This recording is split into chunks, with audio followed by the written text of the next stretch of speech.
KJ Somaiya education research centre में alumni student programme का आयोजन सफल।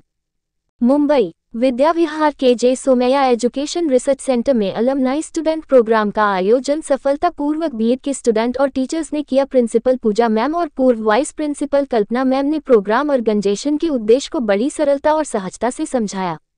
साथ ही अन्य विद्यालय के विद्यार्थी और टीचर ने रिसर्च के माध्यम से नई नई तकनीक शिक्षा के आयामों को प्रेजेंट किया। साथ ही उनके कार्य की कुशलता के आधार पर उनको रैंकिंग दिया गया, जिसमें प्रथम, द्वितीय और तृतीय पुरस्कार के साथ नकद रकम भी अदा की गई। खास बात ये रही कि भूतपूर्व विद्यार्थियों में इस वर्ष 2009-10 की बैच के नित्या शेट्टी, रामनरेश यादव, मोनिका करोडिया और नूतन पांड्या ने अपने बीते हुए दिनों को याद करते हुए नए जर्नी के बारे में अनुभव को साझा किया। रामनरेश यादव, सचिव माया फाउंडेशन, ने बतलाया, समाज में शिक्षा की प्रबल आवश्यकता है। प्रलय और निर्माण गुरु की गोद में पलता है। मनुष्य के भाग्य का विधाता शिक्षक होता है। मेरे यही शिक्षक मेरे भाग्य के शिल्पकार है, जो आज भी विद्यालय में सेवा दे रहे हैं। कल्पना मैम, उषा शर्मा और रूपल ठक्कर, हेमा जी, साथ पूर्व प्रिंसिपल वसुंधरा जी को भी याद किया गया। कोविड कॉल में जब जॉब छीने जा रहे थे, उस वक्त भी सोमैया एजुकेशन ने जॉब दिया। आए हुए टीचरों ने अपना अनुभव साझा किया। नित्य नए मंजिल को कॉलेज हासिल कर रहा है, स्टॉप भी बहुत ही सपोर्टिव है, समीर सर, जाधव इत्यादि।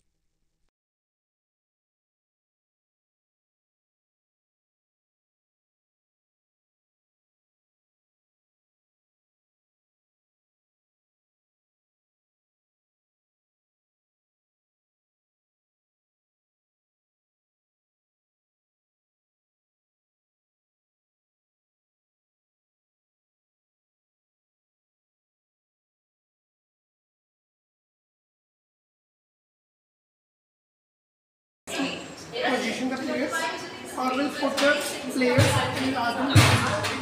So this way we can teach them the coordinator. And match is going on. After 10 over, there is a small break. So we'll look at the scorecard, which is a histogram. So with the help of this, we'll be using the histogram and move. Then same time during the break we see the advertisement. So there are two deals.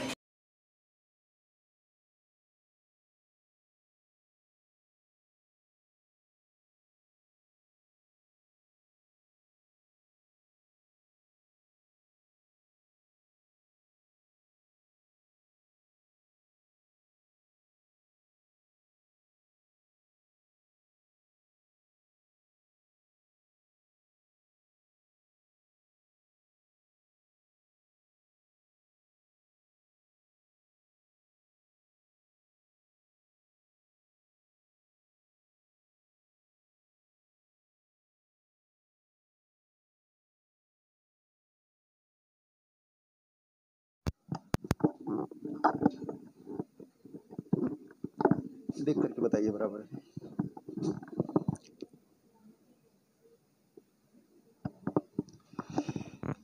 हमारे साथ इस समय हैं Somaiya college की एक professor और उनके दो भूतपूर्व छात्र। आइए हम इनसे जानते हैं कि इनका आज का अनुभव, यहाँ का कार्यक्रम का कैसा रहा और आज ये क्या कर रहे हैं, अपने जीवन में किस तरह से आगे बढ़े हैं। सोमैया कॉलेज की शिक्षा, यहाँ की व्यवस्था, यहाँ के नियम कानून या तमाम तरह की जो यहाँ पर उन्होंने जो ट्रेनिंग हासिल की, उसका क्या इनके जीवन में क्या असर पड़ा है। मैडम, एटी न्यूज़ में आपका हार्दिक स्वागत है। सबसे पहले ये बताइए कि आप यहाँ की पूर्व छात्रा रह चुकी हैं, भविष्य में आपने बहुत कुछ अर्जित किया है, करेंगी।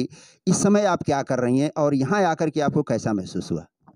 इस समय मैं बॉम्बे स्कॉटिश स्कूल में काम कर रही हूँ। मैं head of the department economics की हूँ और इकोनॉमिक्स और इंग्लिश मेरा मेन स्ट्रीम है। और मैं जब सोमैया में मैं जब जॉइन की थी, उसके पहले मैं एक कंपनी में काम करती थी। सो कॉर्पोरेट छोड़ के मैंने टीचिंग प्रोफेशन चुना। तो मुझे कुछ पता ही नहीं था कि कैसे क्या होता है, but because of this college मैंने बहुत कुछ सीखा है। यहाँ के प्रोफेसर्स आपको फैमिली की तरह ही रखते हैं और आपको बहुत अच्छा एक्सपोज़र देते हैं। और द बेस्ट थिंग इज़, हमने यहाँ पे हर तरह के स्कूल में पढ़ाना सिखाया। जैसे हमें बीएमसी स्कूल में भी हमने पढ़ाया है, हमने आईसीसी स्कूल्स में पढ़ाया है, एसएससी, आपके इंटरनेशनल स्कूल्स, हर जगह पढ़ाया है। तो हमको पता है कि कौन से स्कूल में कैसे क्या करिकुलम उन लोग पढ़ाते हैं और हमसे क्या उन लोग उम्मीद कर रखते हैं। और हर पढ़ाने की विधि में भी कैसे आप इनोवेशन ला सकते हैं, ये हमारे प्रोफेसर्स हमेशा चाहते थे कि हम वो सीखें। और आपको ये एक्सपोज़र काफ़ी देते हैं। आपको stage presence, classroom training, different different classroom setup में कैसे क्या करना है, इनोवेटिव वे से कैसे पढ़ाना है।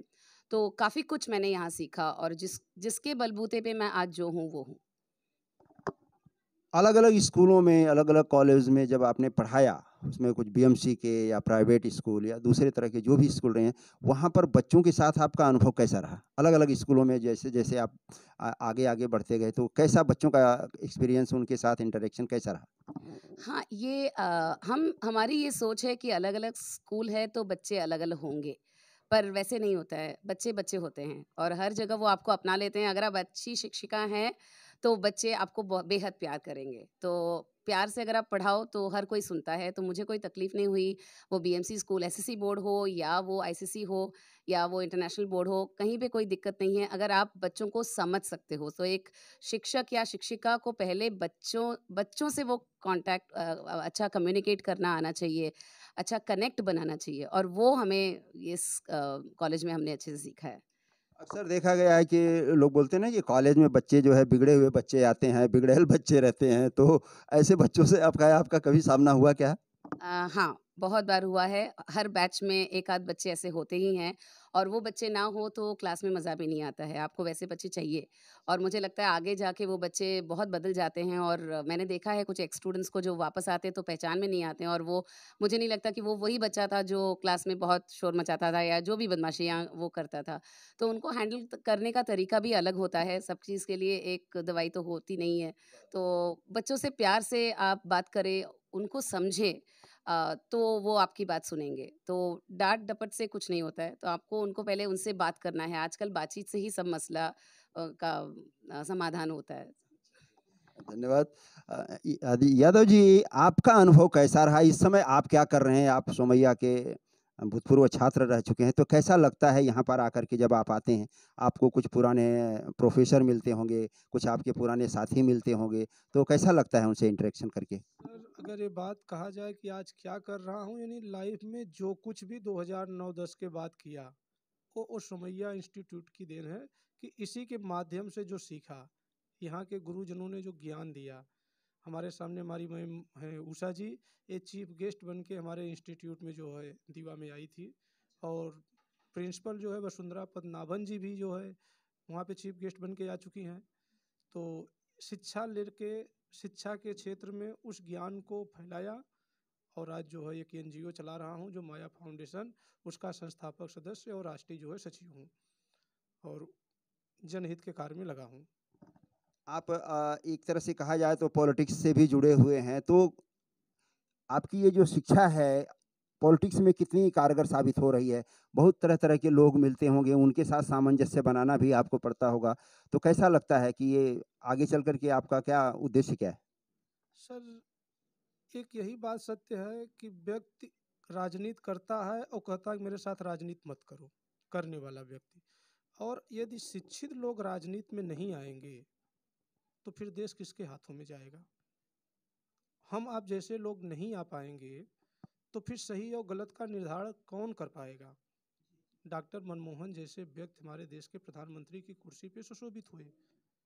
आज योगी मशहूर जो है प्रधानमंत्री मोदी जी जो एक हिंदुस्तान को वर्ल्ड में पहचान दिलाए।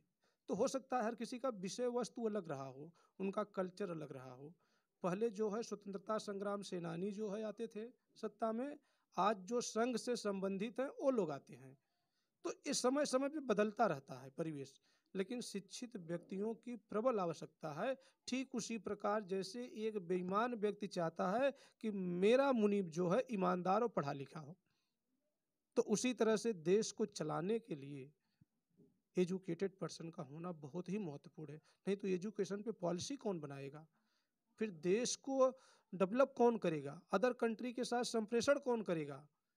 महात्मा गांधी जी ने ऐसे ही फैसला नहीं लिया था कि हमको जवाहरलाल नेहरू या सरदार पटेल में से किसको चुनना है, जबकि मेजॉरिटी जो थी वो पटेल जी के साथ में थी और गांधी जी को ये बात पता थी कि इनकी उम्र कम है, हिंदुस्तान में पॉपुलर है, but Pandit Jawaharlal Nehru world level के पर्सन हैं और हमें आज़ादी के बाद विश्व के साथ जो है संवाद स्थापित करना पड़ेगा।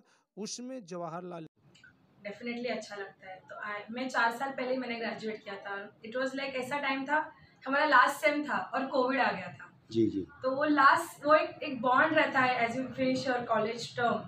और but thank you to principal, उस समय की प्रिंसिपल थी, और उस समय बहुत लोगों के जो जॉब लग चुके थे उनकी जॉब जा रहे थे आफ्टर गेटिंग ऑफर लेटर। तो हमें सोमाया में ही जॉब लगा था, तो thanks to the college placement में कैंपस से ही प्लेसमेंट मिला था। एंड हमारा जो स्टार्टिंग था, ज्वाइनिंग था अप्रैल से, तो हमको कॉल नहीं आया क्या। तो हमारे प्रिंसिपल, उस टाइम के प्रिंसिपल जो सरला मैम थी तभी, उन्होंने कॉल किया कि आपने जो ऑफर लेटर दिया क्या वो हमारे बच्चों का जॉब लग गया आपके स्कूल में। तो that time Somaiya as an institute ने हमको जॉब दिया, तो बहुत सारे लोगों का जॉब जा रहा था। So I am always thankful to Somaiya for that reason कि उस टाइम में I had a job and with me. आज के प्रोग्राम में आपने यहाँ पर क्या देखा है और किस तरह से आप लोगों ने इसको अरेंज किया था? मैं करेंटली एक्चुअली यहाँ पे एज अ पार्टिसिपेंट आई हूँ। अच्छा अच्छा। सो मैं एज अच्छा लगता है कि यू सी, जब आई फील लाइक मैं भी यहाँ पे जनरल सेक्रेटरी थी जब स्टूडेंट थी जी। तो मैं भी ऑर्गेनाइजिंग टीम में थी, तो it was very well organise. मैंने बहुत सारे चेंजेस देखे जो उस टाइम से लेके अभी तक के बहुत चेंजेस हैं, पॉजिटिव चेंजेस हुए हैं अभी। Thank you ma'am.